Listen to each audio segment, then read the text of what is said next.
Assalamualaikum warahmatullahi wabarakatuh.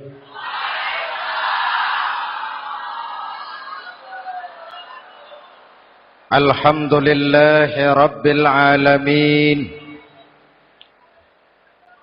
Wassalatu wassalamu ala asyrafil mursalin Sayyidina wa maulana Muhammadin wa ala alihi wa sahbihi ajmain, amma ba'du. Saudara-saudara kaum muslimin yang berbahagia, hadirin, kesempatan malam ini saya ingin cerita akhirat saja. Sudah pernah ke akhirat belum? Mau? Kalau mau saya daftar, besok berangkat. Salah satu rukun iman yang 6, percaya kepada adanya akhirat. Satu saat alam ini akan hancur sehancur-hancurnya. Bumi, gempa, gunung, meletus, air laut tumpah ke darat. Planet-planet bertabrakan, halilintar menyambar, angin topan bertiup. Semua yang bernama hidup, mati, itu kiamat. Lalu kita akan dibangkitkan di padang mahsyar, dibangkitkan dari kubur kita masing-masing. Dan subhanallah, pada saat bangkit dari kubur itu, keadaan muka kita ini menurut satu riwayat berubah menurut amalan kita masing-masing. Jangan heran nanti ada yang dibangkitkan dari kuburnya itu mukanya berubah jadi muka tikus. Hebat sekali, badannya badan manusia, tangannya tangan manusia, mukanya muka tikus. Sebab apa? Sebab waktu di dunia amalannya amalan tikus. Apa amalan tikus itu? Suka menggeragoti barang yang disimpan rapi-rapi.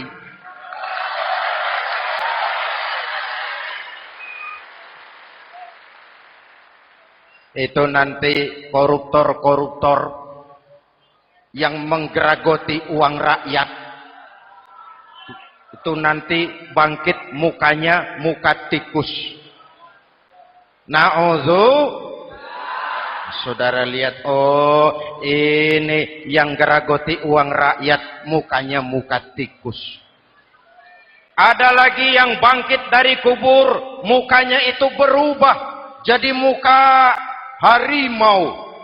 Kenapa? Waktu di dunia amalannya amalan harimau. Apa harimau itu? Mau menang sendiri, keras kepala, kupeh. Di mana ada hutan, rajanya pasti harimau. Padahal hutan belum pernah bikin pemilihan umum. Betul? Tapi harimau tidak peduli. Ada pemilihan umum atau tidak, saya raja hutan. Setelah naik jadi raja di hutan, harimau bukan melindungi rakyatnya, malah makanin rakyatnya.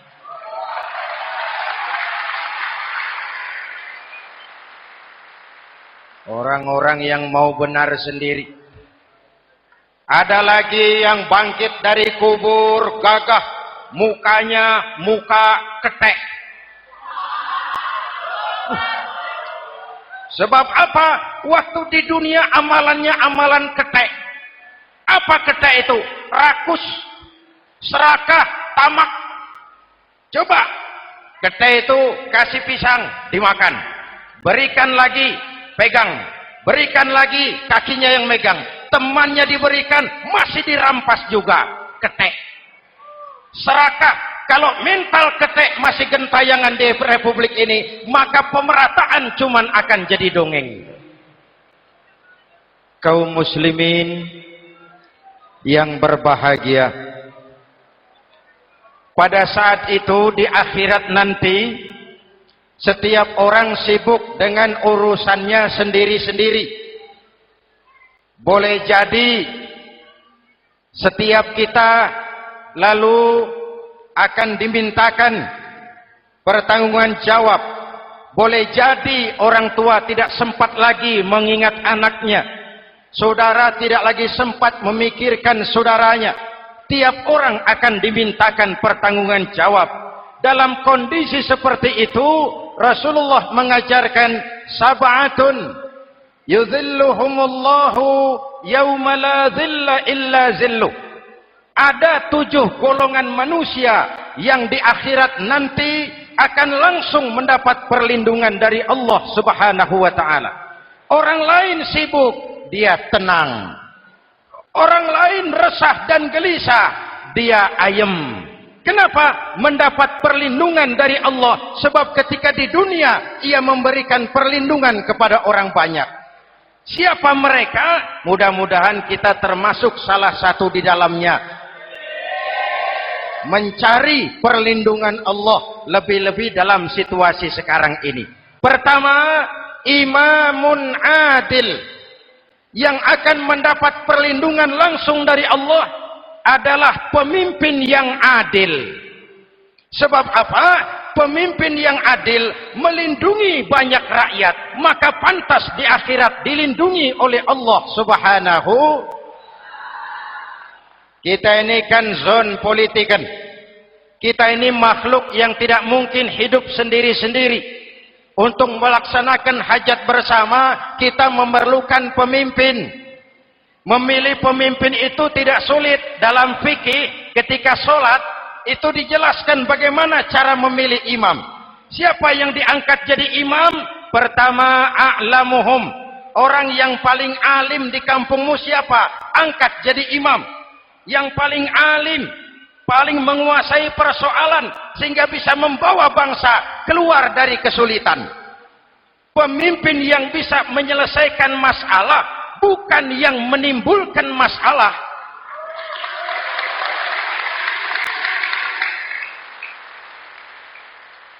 Apalagi kalau pemimpinnya jadi masalah. Bagian dari masalah. Ini namanya pengurus jadi urusan. A'lamuhum. Pak, di kampung saya ada 2 orang. Alimnya sama. Yang mana yang jadi imam? Afsahuhum. Yang lebih fasih lidahnya. Yang paling pandai menyuarakan aspirasi rakyatnya. Punya sense of crisis. Yang satu alim tapi pelo. Yang satu alim tidak pelo. Yang tidak pelo jadi imam. Kenapa? Tidak sah orang fasih bermakmum kepada imam pelo. Pak, ini imam pelo, makmum pelo semua. Sah. Namanya kampung pelo. Aduh Pak, ini 2 orang alimnya sama, fasihnya sama. Yang mana yang jadi imam? Aktsaruhum sinnan. Yang lebih tua umurnya, senioritas baru dihitung. Lahirnya bareng Pak. Yang mana yang jadi imam? Awaluhum hijratan. Yang lebih dulu tinggal di situ. Yang punya semangat nasionalisme yang tinggi. Yang cinta kepada bangsa dan rakyatnya. Sudah ada imam? Sudah. Ayo azan. Apa azan itu? Proklamasi.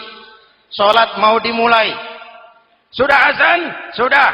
Qobliyah 2 rakaat. Qobliyah. Apa qobliyah itu? Dulu ada namanya panitia persiapan kemerdekaan Indonesia. Qobliyah. Sudah qobliyah? Sudah. Luruskan shaf. Atur barisan yang lurus. Rapatkan barisan. Apa ini? Bentuk pemerintahan yang kompak, bersih, berwibawa. Jangan sesama elit saling tawuran.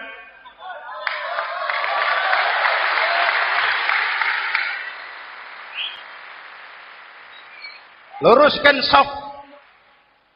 Lalu shaf yang terdepan hendaknya diisi orang yang sedikit alim. Tidak perlu alim betul, sedikit alim. Maksudnya apa? Kalau imam keliru dia bisa tegur.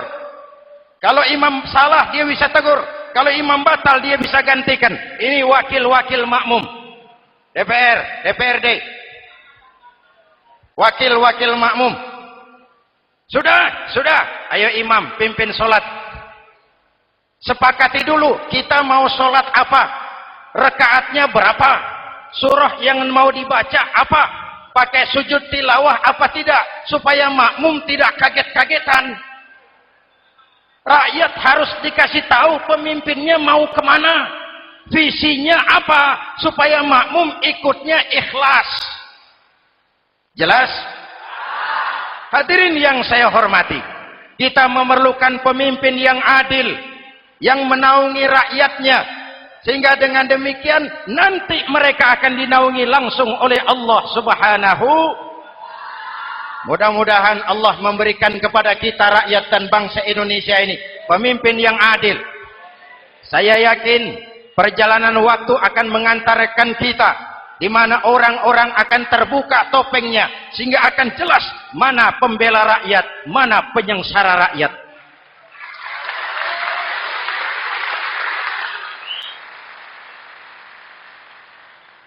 Lalu sebenarnya tiap kita ini kan pemimpin. Pak Lurah pemimpin di kelurahannya, Pak Camat pemimpin di kecamatannya, kepala suami pemimpin di rumah tangganya, anak muda pemimpin bagi dirinya. Dan setiap kita akan dimintakan pertanggungan jawab tentang apa yang kita pimpin. Marilah setiap kita berusaha menjadi pemimpin yang adil. Satu. Yang kedua, syab nasya'a fi ibadatillah, anak muda yang tekun beribadah kepada Allah. Amin. Remaja adalah masa depan kita semua. Akan bagaimana Republik Indonesia, bahkan akan bagaimana Islam di Republik Indonesia 20, 30, 40 tahun yang akan datang, anak-anak kita jawabannya. Jelas? Maka menghancurkan Islam tidak usah menyegel masjid, tidak usah menutup pesantren, tidak perlu melarang pengajian, cukup dengan meracuni remaja dan pemuda Islam, menjauhkan mereka dari agama dan ulama. Kalau mereka sudah jauh dari agama dan ulama, tinggal menunggu pergantian generasi.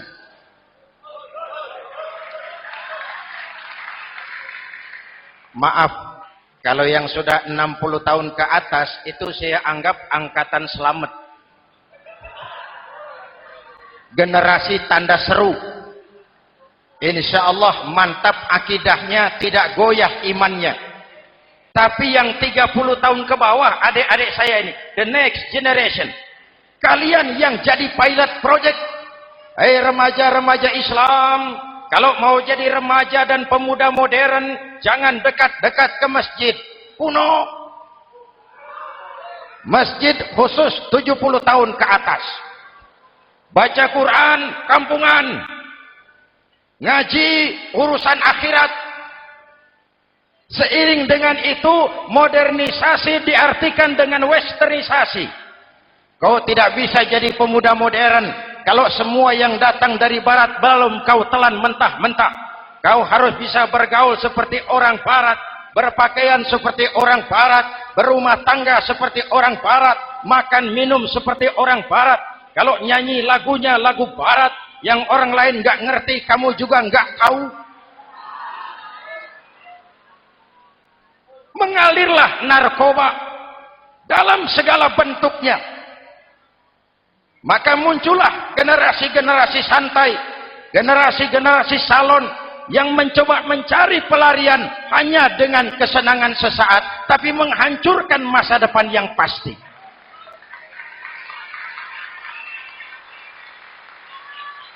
Maka mengalirlah free love, free sex, Samenleben, hidup bersama di luar nikah alias kumpul.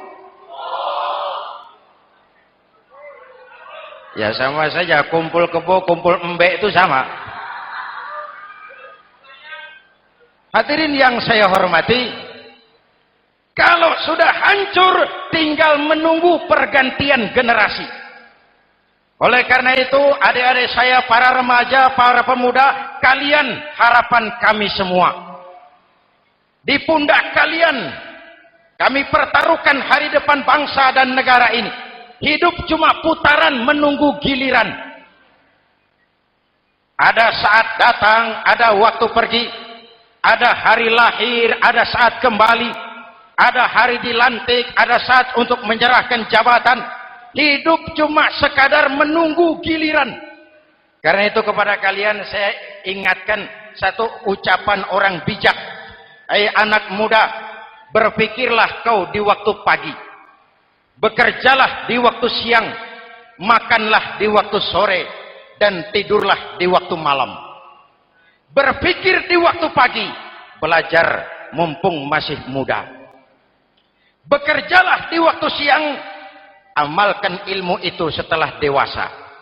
Makanlah di waktu sore, hari tua tinggal menikmati hasilnya.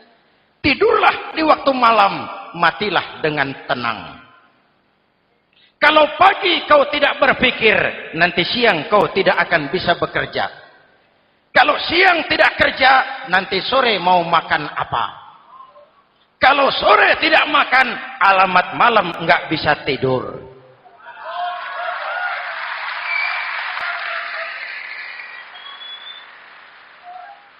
Kalau waktu remaja, waktu muda maunya santai-santai saja, dewasanya bingung. Kalau dewasanya bingung, hari tua terlunta-lunta. Kalau hari tua terlunta-lunta, matinya menteleng. Maka lebih baik makan singkong betulan daripada makan roti mimpi. Ayo, makan singkong betulan, makan roti mimpi, lebih bagus mana? Lebih bagus makan roti betulan. Kalau perlu, lebih baik sekolah sambil dagang koran, sekolah sambil parkir mobil, sekolah sambil semir sepatu, daripada petatang peteteng tanpa prospek hari depan yang ada artinya.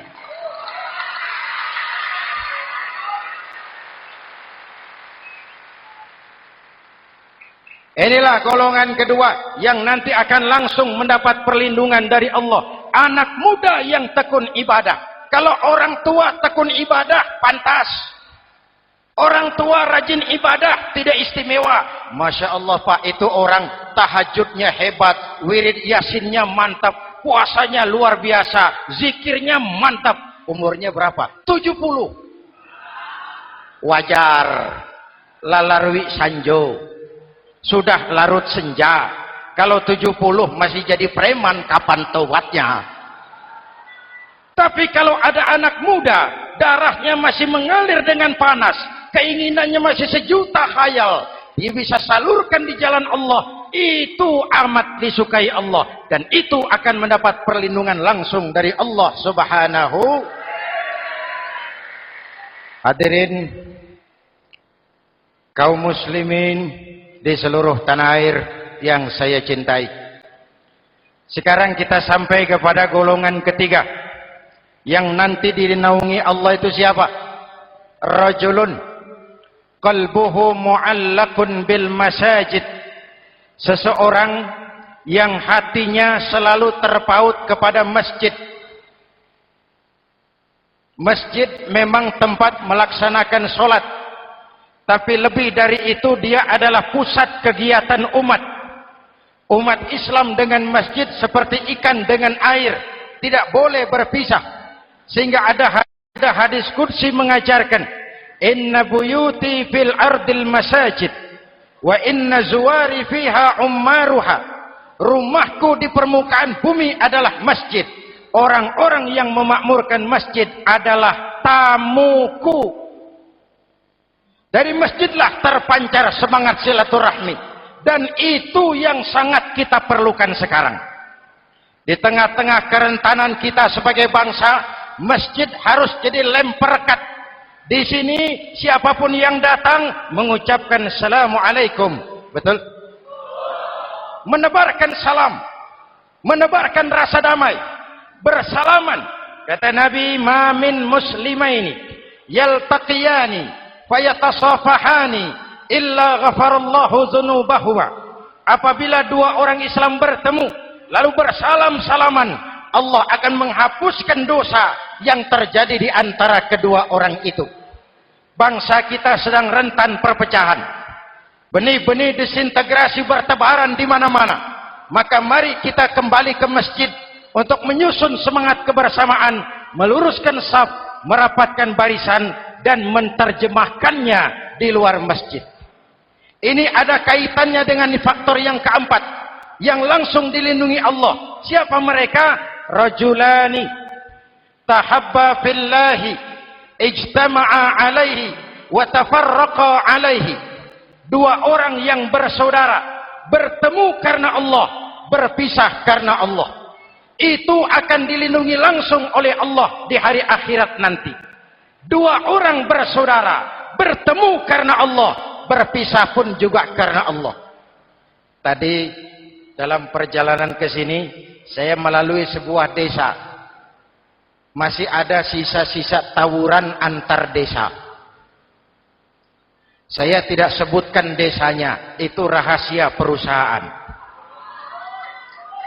Saya cuma prihatin, siapa lawan siapa, siapa yang kita bakar rumahnya, siapa yang kita sambiti dengan batu, siapa yang kita rugikan, padahal urusannya kadang-kadang sepele. Di satu desa misalnya, cuma urusan kaset jadi tawuran antar desa. Ini kan hal yang sangat sepele. Padahal Nabi mengajarkan dengan keras, kalau dua orang Islam saling bertengkar, al-qatil wal maktul finnar. Yang membunuh dan yang dibunuh, dua-duanya neraka. Sahabat bertanya, ya Rasul, kalau yang membunuh masuk neraka, pantas. Kenapa yang dibunuh neraka juga? Rasulullah senyum lalu berkata, yang dibunuh pun sudah punya niat membunuh. Cuma keduluan dibunuh. Andai kata tidak dibunuh, dia yang akan membunuh. Mari kita renungkan, kenapa sebagai bangsa kita seperti tercabut dari akar budaya kita. Kita jadi beringas, kita jadi brutal untuk hal yang sepele. Yang satu teriak Allahu Akbar, yang lain teriak Allahu Akbar. Siapa lawan siapa? Dulu Bung Tomo teriak Allahu Akbar, musuhnya londo. Sayyidina Hamzah, Khalid bin Walid teriak Allahu Akbar, yang dilawan kafir. Abu Jahal, Abu Lahab, Abu Sufyan. Sekarang si Ali lawan si Hasan, Hasan Allahu Akbar, Ali Allahu Akbar. Siapa lawan siapa?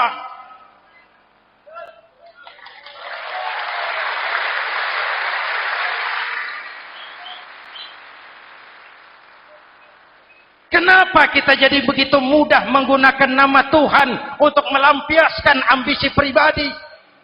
Kenapa Allahu Akbar yang begitu sakral kita lepas cuma untuk pelampiasan sebuah dendam? Dua orang yang bersaudara bertemu karena Allah, berpisah karena Allah. Itu ukurannya. Kau di jalan Allah, kau saudaraku. Keluar dari jalan Allah, selesai persaudaraan sampai di sini.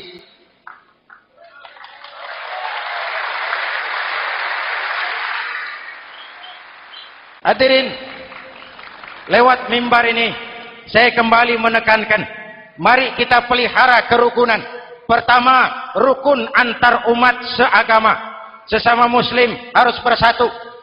Yuk, kita rukun yuk. Kita kompak yuk. Kita bersatu yuk. Sesama muslim, kaos boleh berbeda, boleh. Jaket boleh tidak sama, silakan. Paham politik boleh berbeda, boleh. Kau lewat sana, saya lewat sini, nanti kita ketemu di sana. Betul? Mari lapang dada menerima perbedaan, tetapi mengarah kepada satu tujuan yang sama. Walaupun bineka, kita ini tunggal. Seperti dilatih di masjid ini. Dua orang yang bersaudara, bertemu karena Allah, berpisah karena Allah. Hati-hati, di masyarakat sekarang ini kan lebih banyak tukang kompor daripada tukang lem. Tahu tukang kompor? Hangati sana, panasi sini, bakar sana, sulut sini. Terbakar kita, dia lari tepuk tangan. Udah capek kita rakyat diobok-obok. Udah capek kita rakyat dialamatkan, dijadikan address. Semua kalau pidato demi rakyat, untuk rakyat, buat rakyat, padahal nggak pernah kenal sama rakyat. Kita cuma jadi alamat. Mari kita kokohkan akar kebersamaan. Kita sama-sama anak Ibu Pertiwi. Di negeri ini kita dilahirkan. Air negeri ini yang kita minum. Udara negeri ini yang kita hirup. Kalian remaja, kalian pemuda, lebih bertanggung jawab karena kalian anak Ibu Pertiwi. Hadirin yang saya hormati, maka tetaplah jaga semangat kebersamaan. Ini yang keempat. Yang kelima, rajulun zakarallaha khalian fafadat ainahu. Seseorang yang mengingat Allah dalam kesunyian lalu berlinang air matanya. Tengah malam, dikala orang sedang tidur, dia bangun munajat. Gemersik tikar tersentuh tangan, laksana lambaian tangan malaikat maut datang hendak merenggut nyawa. Terbayang dosa yang pernah dia kerjakan, air mata berurai membasahi pipi tanpa terasa. Orang yang munajat semacam itu nanti langsung mendapat perlindungan dari Allah Subhanahu. Saya pernah baca hadis qudsi, merinding bulu kuduk saya mendengar hadis qudsi ini. Terbayang Indonesia saya, Indonesiaku, Indonesiamu, Indonesia kita semua. Apa kata Allah dalam hadis qudsi? Inni la ahammu bi'azabi ibadi. Kadang-kadang aku muak melihat tingkah laku manusia. Aku kepengen turunkan azab. Kalau azab turun di bumi, kita sudah merasakan banjir di mana-mana. Manado banjir, Sumatera Barat banjir, Jambi banjir, Bengkulu, tanah longsor di Purworejo, Cilacap banjir, Sukabumi gempa, Pandeglang gempa, ekonomi terpuruk, antar kampung tawuran, antar elit di atas tawuran.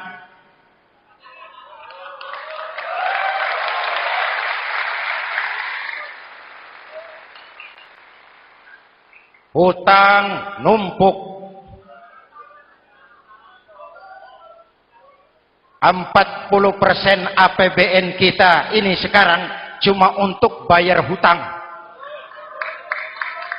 Itu pun dengan asumsi dolar 7.000, 9.000, artinya sekitar 50% APBN kita untuk bayar hutang. Untungnya sekarang ini yang agak menolong, harga minyak membaik di pasaran internasional. Hadirin yang saya hormati, ini lagi ngomong apa saya sih? Aku pengen turunkan azab, tetapi kata Allah, ketika aku melihat orang-orang tua yang sujud di keheningan malam, bayi-bayi tanpa dosa masih menyujud. Ada hadis qudsi mengajarkan, inna buyuti fil ardil masajid wa inna zuwari fiha ummaruha. Rumahku di permukaan bumi adalah masjid. Orang-orang yang memakmurkan masjid adalah tamuku. Dari masjidlah terpancar semangat silaturahmi. Dan itu yang sangat kita perlukan sekarang. Di tengah-tengah kerentanan kita sebagai bangsa, masjid harus jadi lem perekat. Di sini siapapun yang datang mengucapkan assalamualaikum. Betul? Menebarkan salam, menebarkan rasa damai, bersalaman. Kata Nabi, ma min muslimaini yaltaqiyani fayatasafahani illa ghafarallahu dzunubahuma. Apabila dua orang Islam bertemu, lalu bersalam-salaman, Allah akan menghapuskan dosa yang terjadi di antara kedua orang itu. Bangsa kita sedang rentan perpecahan. Benih-benih disintegrasi bertebaran di mana-mana. Maka mari kita kembali ke masjid untuk menyusun semangat kebersamaan, meluruskan saf, merapatkan barisan, dan menerjemahkannya di luar masjid. Ini ada kaitannya dengan faktor yang keempat, yang langsung dilindungi Allah. Siapa mereka? Rajulani tahabba fillahi ijtama'a alaihi wa tafarraqa alaihi. Dua orang yang bersaudara, bertemu karena Allah, berpisah karena Allah. Itu akan dilindungi langsung oleh Allah di hari akhirat nanti. Dua orang bersaudara, bertemu karena Allah, berpisah pun juga karena Allah. Tadi dalam perjalanan ke sini, saya melalui sebuah desa. Masih ada sisa-sisa tawuran antar desa. Saya tidak sebutkan desanya, itu rahasia perusahaan. Saya cuma prihatin, siapa lawan siapa, siapa yang kita bakar rumahnya, siapa yang kita sambiti dengan batu, siapa yang kita rugikan, padahal urusannya kadang-kadang sepele. Di satu desa misalnya, cuma urusan kaset jadi tawuran antar desa. Ini kan hal yang sangat sepele. Padahal Nabi mengajarkan dengan keras, kalau dua orang Islam saling bertengkar, al-qatil wal maktul finnar. Yang membunuh dan yang dibunuh, dua-duanya neraka. Sahabat bertanya, ya Rasul, kalau yang membunuh masuk neraka, pantas. Kenapa yang dibunuh neraka juga? Rasulullah senyum lalu berkata, yang dibunuh pun sudah punya niat membunuh. Cuma keduluan dibunuh. Andai kata tidak dibunuh, dia yang akan membunuh. Mari kita renungkan, kenapa sebagai bangsa kita seperti tercabut dari akar budaya kita. Kita jadi beringas, kita jadi brutal untuk hal yang sepele. Yang satu teriak Allahu Akbar, yang lain teriak Allahu Akbar. Siapa lawan siapa? Dulu Bung Tomo teriak Allahu Akbar, musuhnya londo. Sayyidina Hamzah, Khalid bin Walid teriak Allahu Akbar, yang dilawan kafir. Abu Jahal, Abu Lahab, Abu Sufyan. Sekarang si Ali lawan si Hasan, Hasan Allahu Akbar, Ali Allahu Akbar. Siapa lawan siapa?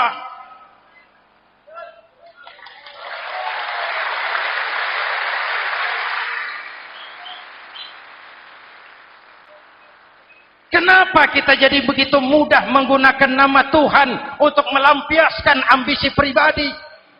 Kenapa Allahu Akbar yang begitu sakral kita lepas cuma untuk pelampiasan sebuah dendam? Dua orang yang bersaudara, bertemu karena Allah, berpisah karena Allah. Itu ukurannya. Kau di jalan Allah, kau saudaraku. Keluar dari jalan Allah, selesai persaudaraan sampai di sini.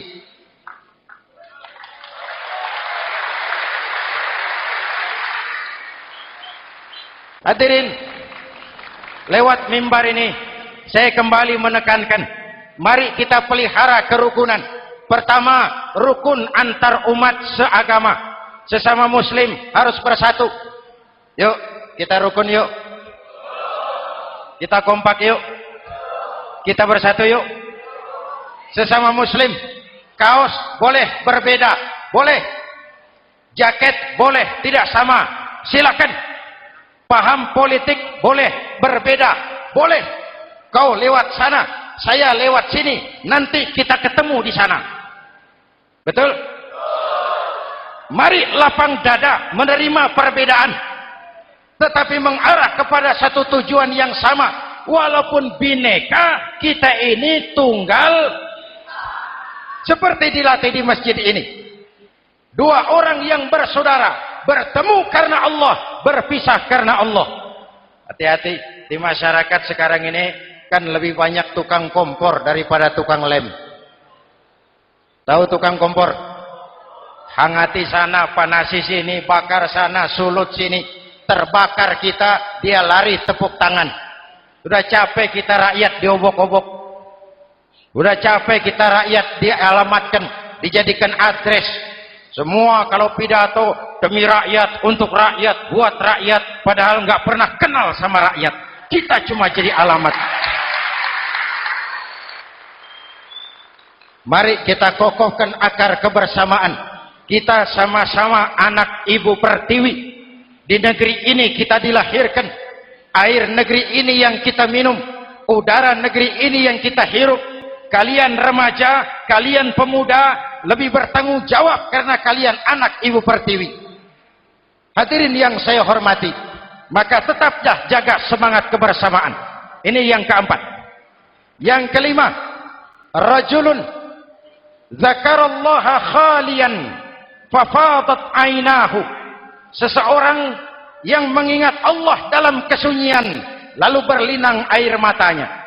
Tengah malam, dikala orang sedang tidur, dia bangun munajat. Gemersik tikar tersentuh tangan, laksana lambaian tangan malaikat maut datang hendak merenggut nyawa. Terbayang dosa yang pernah dia kerjakan, air mata berurai membasahi pipi tanpa terasa. Orang yang munajat semacam itu nanti langsung mendapat perlindungan dari Allah Subhanahu. Saya pernah baca hadis qudsi, merinding bulu kuduk saya mendengar hadis qudsi ini. Terbayang Indonesia saya, Indonesiaku, Indonesiamu, Indonesia kita semua. Apa kata Allah dalam hadis qudsi? Inni la ahammu bi'azabi ibadi. Kadang-kadang aku muak melihat tingkah laku manusia. Aku kepengen turunkan azab. Kalau azab turun di bumi, kita sudah merasakan banjir di mana-mana. Manado banjir, Sumatera Barat banjir, Jambi banjir, Bengkulu, tanah longsor di Purworejo, Cilacap banjir, Sukabumi gempa, Pandeglang gempa, ekonomi terpuruk, antar kampung tawuran, antar elit di atas tawuran.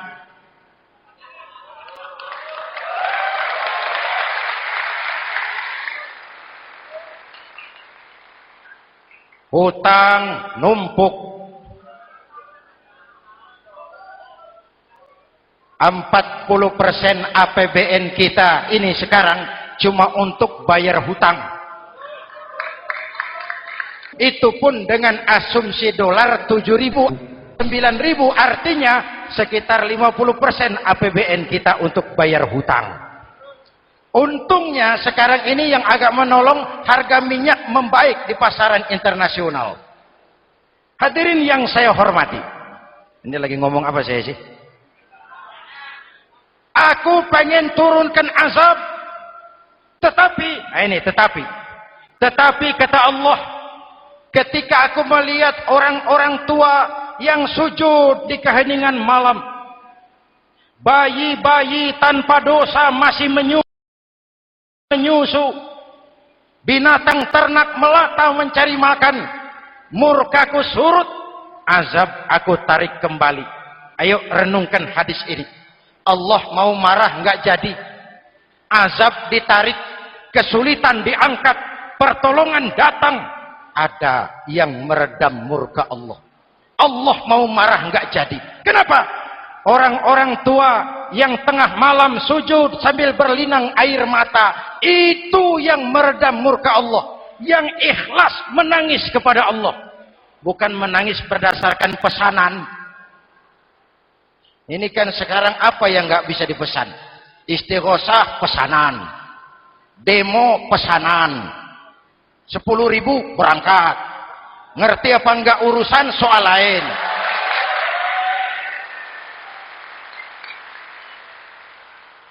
Jadi bukan demonstran, pekerja demo. Orang tua yang ikhlas nangis kepada Allah di keheningan malam, kita hutang jasa kepada orang-orang tua yang ikhlas seperti itu. Itu yang menjaga keselamatan bangsa. Allah mau murka enggak jadi, sepanjang masih banyak orang-orang tua yang sujud di tengah malam. Amin. Yang kedua, bayi tanpa dosa masih menyusu.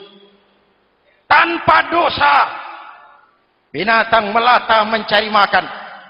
Sekarang bagaimana kesulitan, gak mau panjang. Mengamalkan hadisnya terbalik. Yang disuruh itu orang tua tengah malam sujud. Bayi tanpa dosa nyusu. Sekarang ini orang tua tengah malam nyusu. Bayi tanpa dosa dibuang ke tempat sampah. Akibat pergaulan bebas, bayi tanpa dosa dibuang ke tempat sampah. Orang tua tengah malam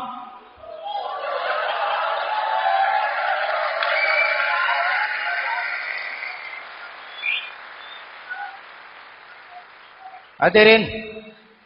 Yang keenam, rajulun da'athum ra'atun zatu mansibin wa jamalin ila nafsiha faqala inni akhafu Allah rabbal alamin. Orang yang bermoral dibujuk rayu oleh perempuan cantik, lalu dia berkata, maaf, saya takut kepada Allah. Orang bermoral yang merasakan kehadiran Allah dekat dalam hidup. Umpama waktu puasa, saudara sholat zuhur. Sebelum sholat saudara berwudu. Ketika berkemur saudara korupsi. Sedikit airnya saudara minum. Jangankan polisi, teman wudu sebelah pun tidak tahu kalau waktu berkemur saudara korupsi. Kenapa kita tidak mau melakukan? Ada rasa malu kepada Allah. Ini yang perlu kita tumbuh kembangkan. Rasa malu kepada Allah subhanahu wa ta'ala. Yang ketujuh, rajulun tasaddaqa bi sadaqatin fa akhfaha. Orang yang bersedekah lalu disembunyikan sehingga tangan kiri tidak tahu apa yang diberikan oleh tangan kanan. Orang yang punya kepedulian tinggi tetapi ikhlas menolong yatim, membantu sesama dalam rangka menegakkan masyarakat yang adil dan makmur. Mari kita mohon kepada Allah, semoga kita semua senantiasa dalam perlindungannya di dunia ini dan lebih-lebih di akhirat nanti. Al-Fatihah.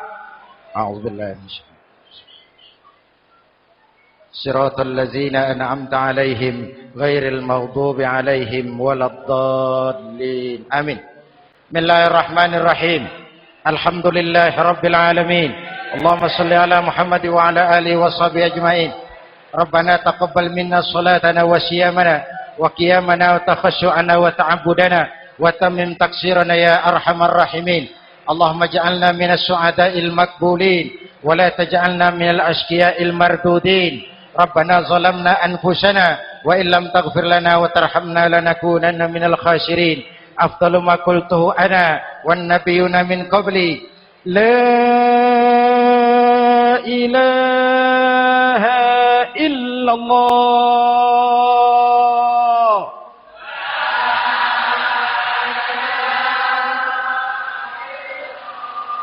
La ilaha illallah.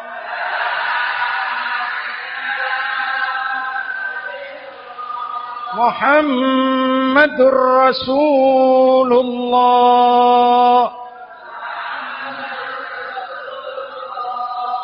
Kalimatu haqqin 'alaiha nahya wa 'alaiha namut wa 'alaiha nubashu insyaallah minal aminin wa akhiru da'wana alhamdulillahi rabbil alamin. Assalamualaikum warahmatullahi wabarakatuh.